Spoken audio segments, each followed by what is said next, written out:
Okay, so the claim being responded to is Trump's Muslims immigration policy is undesirable in the United States and the other countries.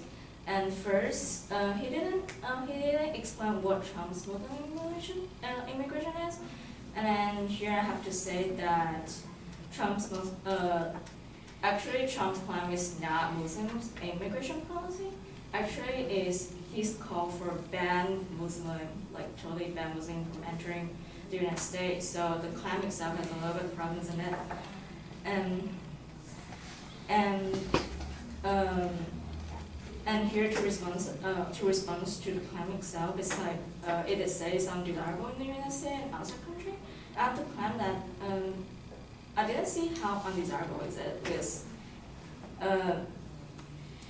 Trump's actually maintained atop of the polling data for the most time, and then sources funded on this collections is from now back 2.5 years, and then the top slide is Trump's, and then here is kind of like fall in the second place, but for the most time it's actually maintained highest level, and then also he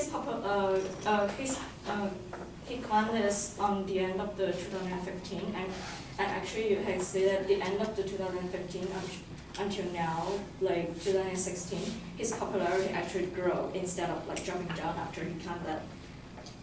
And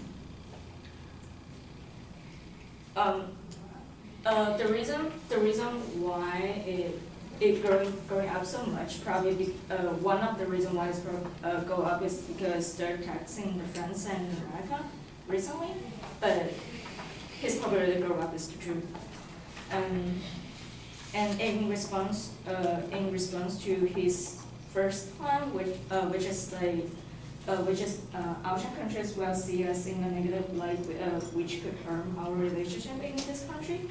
And he used the source, like he quoted the source where we'll say he kept saying like Obama say, oh, this is not true in his experience speech, and then he also have some sources from have some quotes from like the Egypt's official religious body, and then the English parliament. So he's basically using Obama's and then Egypt's official religious body and the English parliament to represent like United States and whole world, and I don't think Obama can represent the United States due to democracy. And then I can there's totally 193 countries and 31 regions in the world, and then I don't think that only two countries can represent the whole world. And then for the second, for his second plan, he select 4 officers to represent the 2 parties, and then use the 2 major political parties to represent the whole, to host United States citizens. And the selected officers not necessarily show the will of the citizens, and because that not everybody votes, and then the two major parties actually neither of them get the majority vote, which is like 50% of the citizens, and then not everybody votes as well. And the third point of his plan is based on value. So what is totally based on value, and then one of the things is he's arguing about the Constitution. And then for the Constitution issue, I want to claim that the Constitution is made as a document that creates a flexible government, so it could be updated according to circumstance. So according to Article 1, Section 8, Clause 18, the original text is to make all laws which shall be necessary and proper for carrying into execution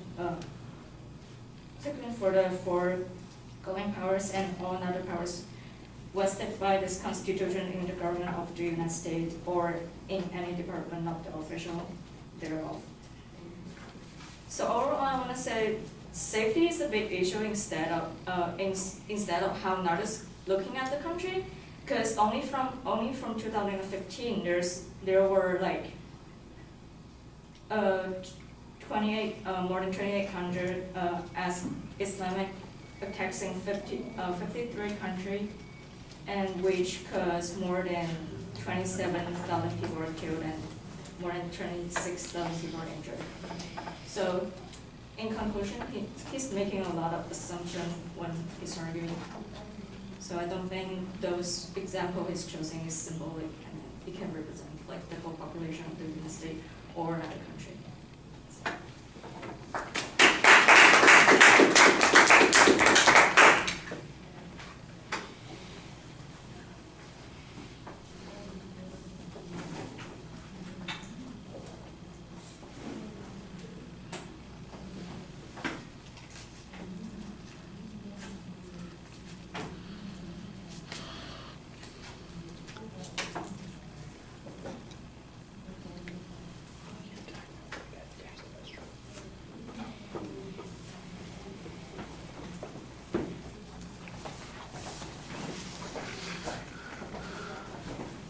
All right, well, you challenge the advocate's lack of clarity on what it is that Trump is actually talking about. I'm not exactly sure that you've helped it out much by just saying that he wants to ban Muslims from entering the country at all. If it's as simple as that, then I'm not sure why you even made the argument about it being ambiguous. That's pretty straightforward. The argument about it being undesirable, though, your argument seems to be based on the notion that Trump is popular and that his popularity therefore reflects the desirability of the policy, at least in the eyes of the public. And I think that that's an okay argument if you could show, for instance, that his popularity is fueled by his positions on immigration, in particular on his position on Muslim immigration. I think that would be a little bit more helpful. You cited polling data, for instance, so if there was some polling data that suggested that his support went up as a consequence of his belief in holding back on allowing Muslims to enter the country, then I think that might support your point a little bit there. Although it doesn't really address the issue of whether or not the policy is desirable, it addresses the issue of whether or not the policy is popular.